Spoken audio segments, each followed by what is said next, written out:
Hello, I am Dr. Lisa Koch, and it is a pleasure to have you in this class. In this presentation, I wish to demonstrate a few of the exercises that are used in vestibular rehabilitation therapy. These exercises are referred to in the vestibular exercises page in your course content. I will not demonstrate all of these exercises, just some that I use most often. First, you have a patient sit in a chair to do these exercises. Of course, the patient's safety is our chief concern while they're doing these exercises, and we do not want to put the patient at increased risk of falling.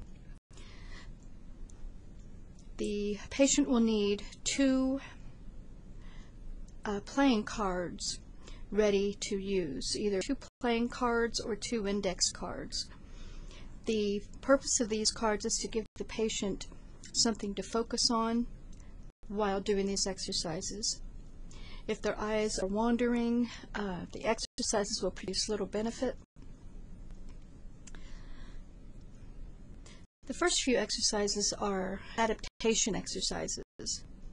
The first exercise I want to demonstrate are head circles.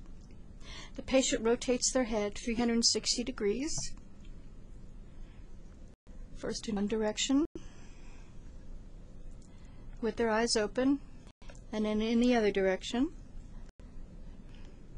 again with their eyes open, and then the patient completes the exercise with their eyes closed, first in one direction and then in the other direction.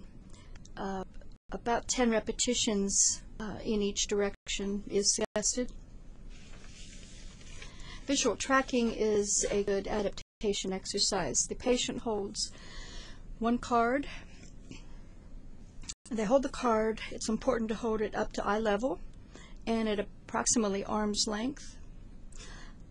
Many times I have the patient, if their arms become tired, either tape their card to a wall, or as long as they can sit and the card is approximately arm length, they don't have to hold the card. They can tape, for example, to a wall, or with a magnet put it on their refrigerator. Visual tracking, the patient holds the card and the head is maintained center while the card is moved back and forth, and the eyes always maintain focus on the card, so the card must be in the patient's field of vision.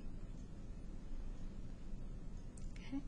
Focus with head turn is done again by having the patient hold a card. However, this time the card remains still. The head is moved first in one direction, then the other, while constantly keeping the eyes focused on the card. Okay.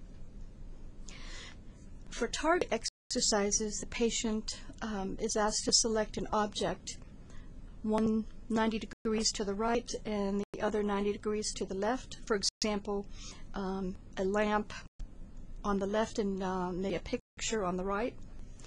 And the patient then, while they're sitting in their chair, looks first at one object, then quickly over to the other side, to the other object, and then they stop in the midline and repeat this exercise, first one side to the other, then center.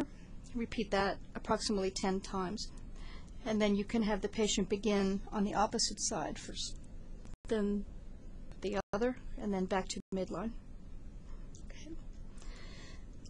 Head movement exercises are completed in a similar way.